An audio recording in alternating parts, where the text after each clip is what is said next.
Kau sungguh besar, karyamu sungguh ajaib. Tiada hentinya ku mengagumi, sungguh kau ajaib. Ku mau selalu bersyukur kepadamu, Tuhan. Anugerah-Mu mempesonaku, selalu dan selalu Kau angkat hatiku. Kau membuatku berharga di mata-Mu.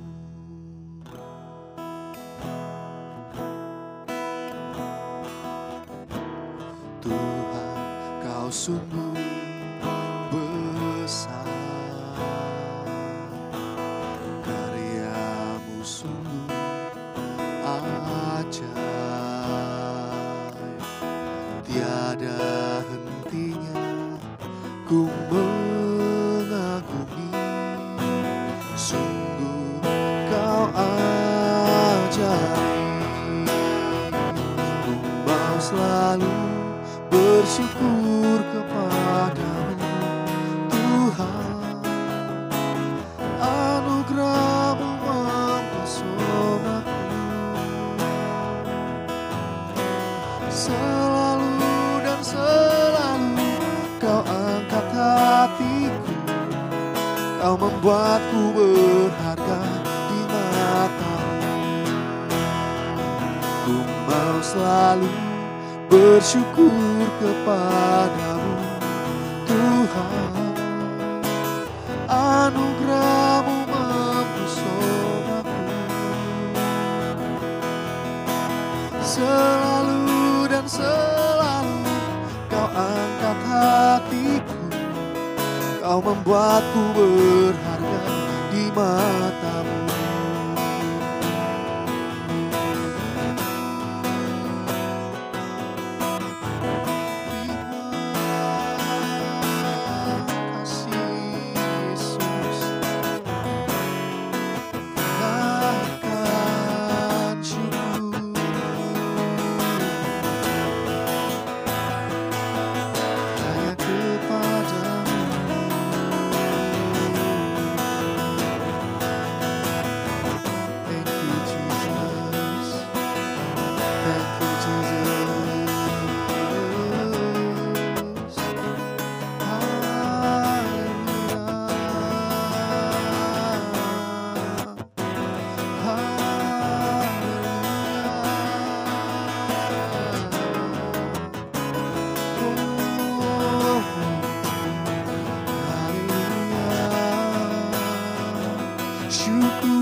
Ku mau selalu bersyukur kepadamu, Tuhan.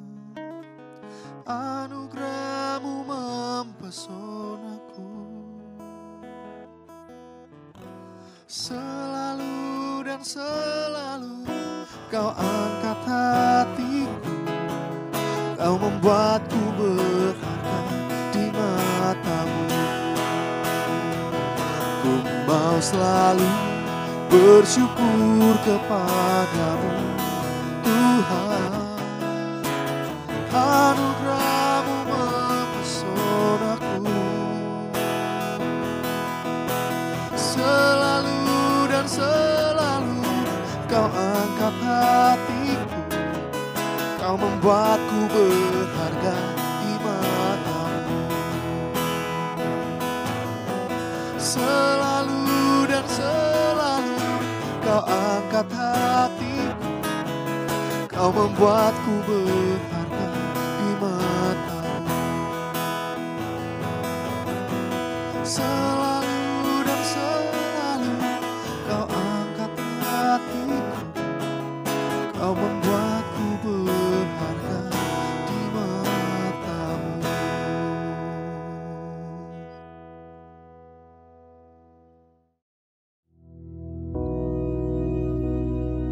Bapa kami yang di surga, dikuduskanlah namamu, datanglah kerajaan-Mu, jadilah kehendak-Mu di bumi seperti di surga. Berikanlah kami pada hari ini makanan kami yang secukupnya, dan ampunilah kami akan kesalahan kami, seperti kami juga mengampuni orang yang bersalah kepada kami. Dan janganlah membawa kami ke dalam pencobaan, tetapi lepaskanlah kami daripada yang jahat. Karena Engkaulah yang empunya kerajaan dan kuasa dan kemuliaan sampai selama-lamanya. Amin.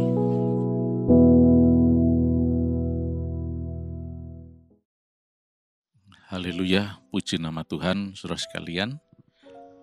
Mari kita tetap hidup di dalam pengucapan syukur kepada Tuhan dan semakin memahami divine destiny atas hidup kita, supaya kita bisa fulfill the divine destiny tersebut. Tuhan mempunyai rancangan, ketetapan kepada kita untuk kita laksanakan. Tuhan mau supaya kita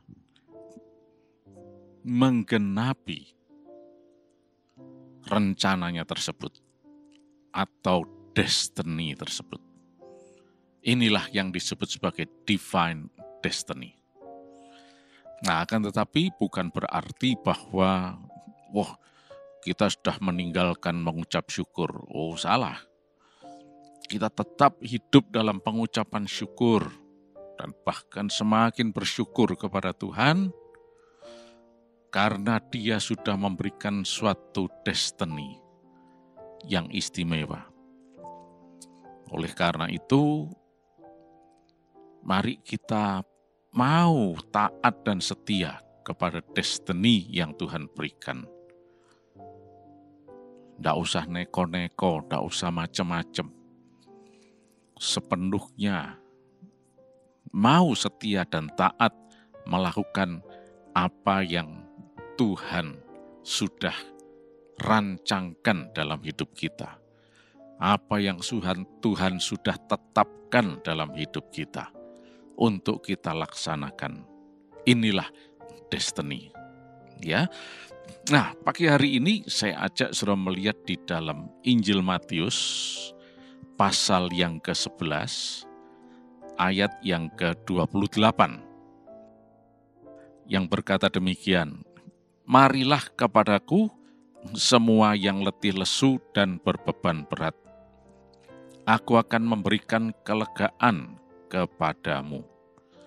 Ayat 29, "Pikulah kuk yang kupasang dan belajarlah padaku, karena aku lemah lembut dan rendah hati, dan jiwamu akan mendapat ketenangan. Sebab kuk yang kupasang itu enak, dan bebanku pun ringan." Nah, dikatakan, marilah kepadaku. Di dalam bahasa aslinya dikatakan dephte pros me. Come unto me. Kata dephte itu merupakan kata seru, kata ajakan, come unto me. Marilah kepadaku. Loh, katanya sudah destiny. Kok masih bisa ada undangan marilah? Nah, disinilah letaknya. Di luar sana, dunia memahami destiny itu sebagai takdir yang nggak bisa diubah. Oh, memang takdirnya susah ya, tetap susah. Takdirnya menderita, ya menderita. Takdirnya letih lesu, berbeban berat, ya seperti itu. Tapi ada yang memang ditakdirkan hidupnya penuh kelegaan dan sebagainya. Ya memang itu sudah takdirnya begitu. Oh no, bukan. Buktinya apa? Yesus katakan di sini, marilah kepadaku. Jadi destiny itu bukan sesuatu yang sudah tidak bisa diubah. Yang disebut divine destiny itu justru memberikan suatu choice kepada kita. Dalam hal ini kita lihat ini undangan. Come unto me, marilah. Suatu undangan, invitation. Dan undangan itu bisa diterima, bisa ditolak. Kalau yang menerima, ya akan menikmati segala fasilitas, segala provisi yang ada, yang disediakan sesuai dengan undangan tersebut. Misalnya, diundang untuk makan. Kita menerima undangan itu, kita hadir, ya kita menikmati makanan. Sebaliknya kalau kita menolak, ya kita tidak akan menikmati. Bedanya itu. Jadi di sini kita lihat Tuhan Yesus memberikan choice kepada kita. Undangan, terserah kita mau menanggapi atau tidak. Destiny juga demikian. Inilah yang disebut destiny. Oleh karena itu, dari sini kita bersyukur kepada Tuhan. Karena Yesus itu Allah yang selalu dan berkenan memberikan undangan kepada kita. Untuk kebaikan kita. Dikatakan, marilah kepadaku semua yang letih lesu dan berbeban berat. Semua yang letih lesu dan berbeban berat, marilah datang kepadaku, come unto me. Diundang oleh Yesus untuk mendapatkan kelegaan darinya. Loh, bukankah letih lesu berbeban berat itu sudah memang merupakan suratan takdir dan seterusnya? No, bukan. Kalau kita berbicara mengenai mengapa ada yang letih lesu dan berbeban berat, jawabannya kembali ke Alkitab yang mengatakan, akibat manusia jatuh ke dalam dosa, maka dia kehilangan kemuliaan Allah, putus hubungan dengan Allah. Dan kehidupannya cuma masalah, susah, kesulitan, dan sebagainya. Nah, jadilah manusia mengalami dan tertindas oleh segala macam kesulitan, masalah, beban yang berat, dan sebagainya. Itu semua akibat dari dosa. Apakah ini memang destiny Allah? Oh bukan. Orang dunia memahami, oh ya sudah memang ini sudah takdirnya begitu. No. Destiny, divine destiny, destiny Allah itu adalah sebetulnya hari depan yang penuh harapan.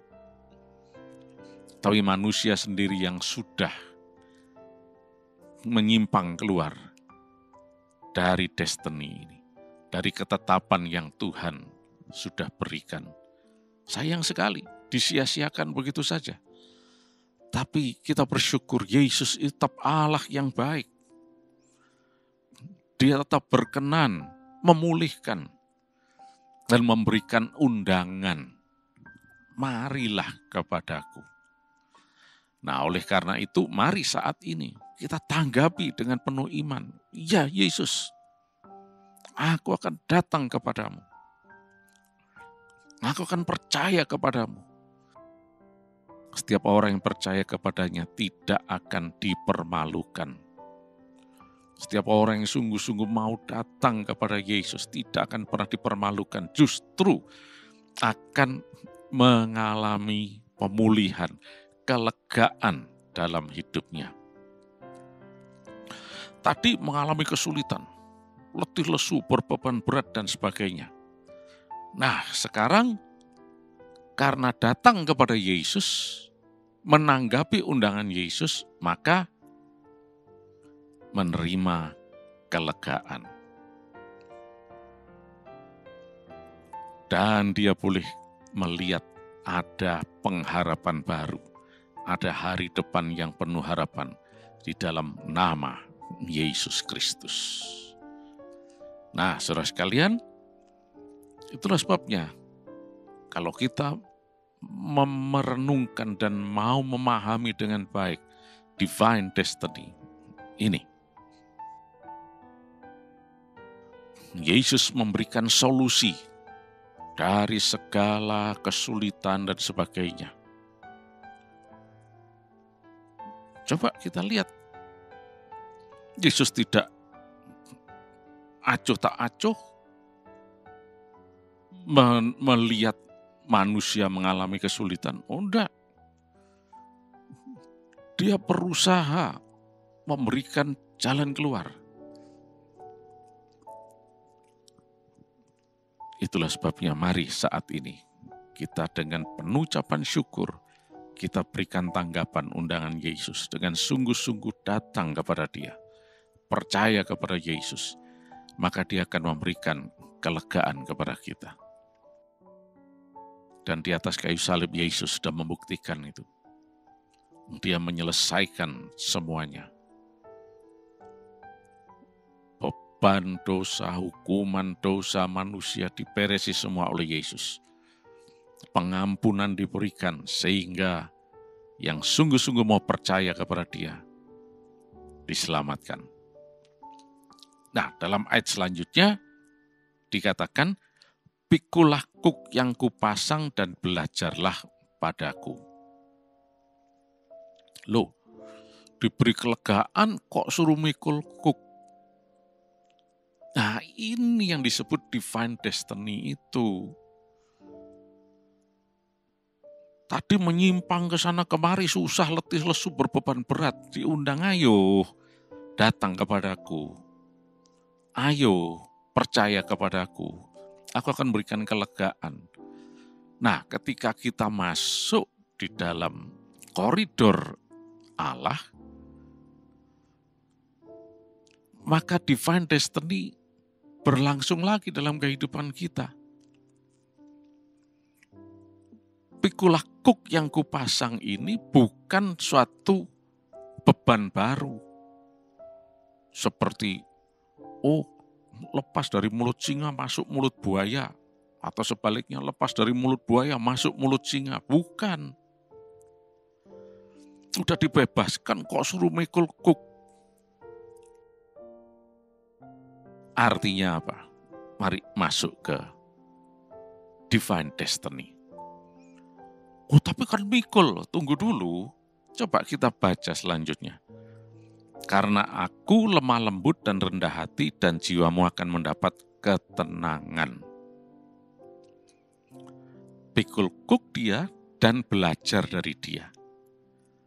Mau taat, mau setia, mau nurut, mengikuti Yesus yang lemah lembut, rendah hati, dan itu yang akan memberikan ketenangan jiwa kepada kita.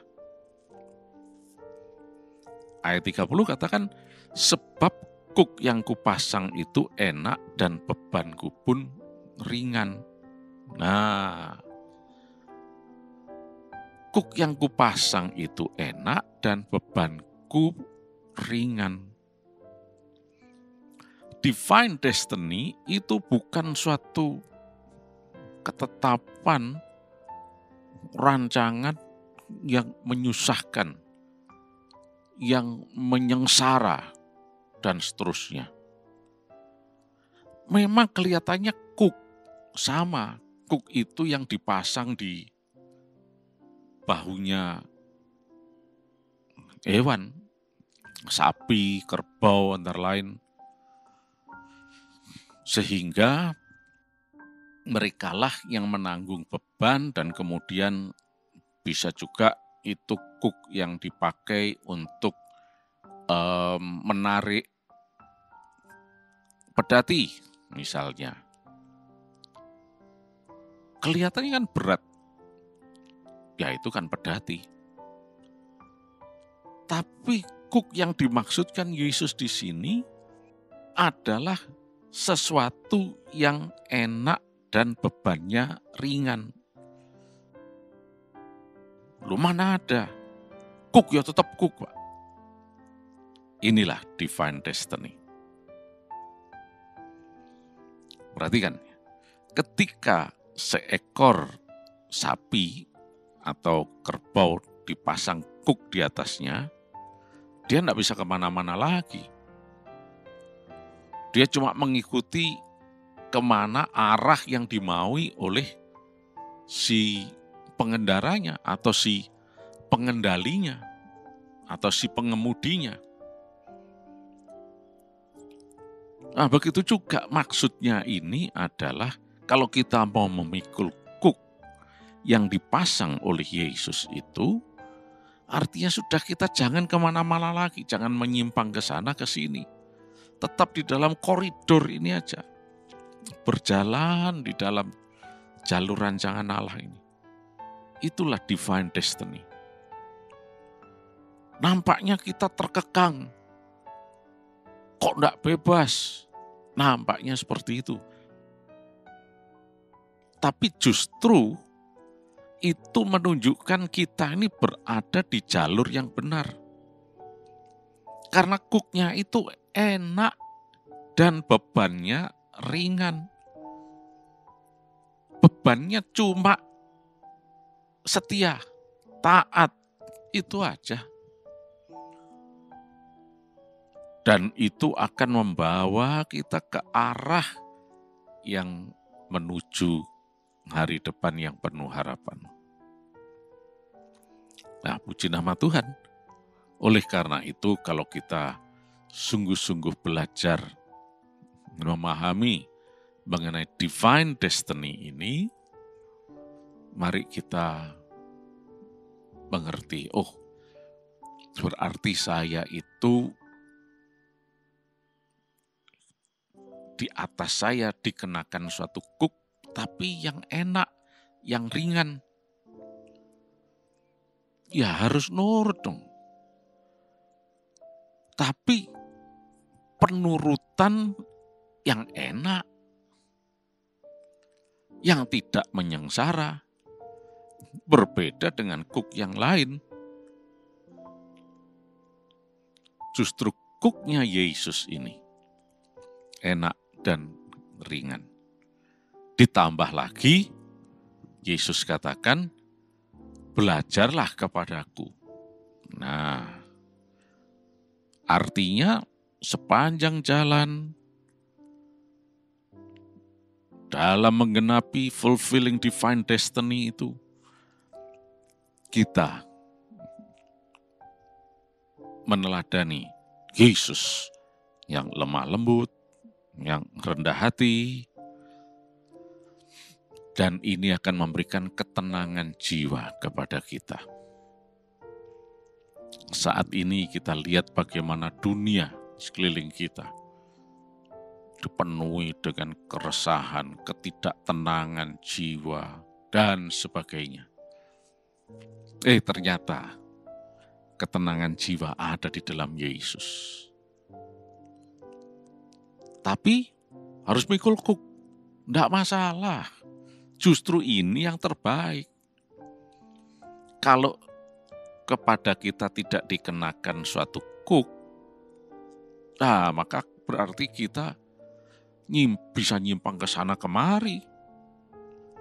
Tapi dengan adanya kuk itu, dipastikan kita berada di jalur yang membawa kepada hari depan yang penuh harapan.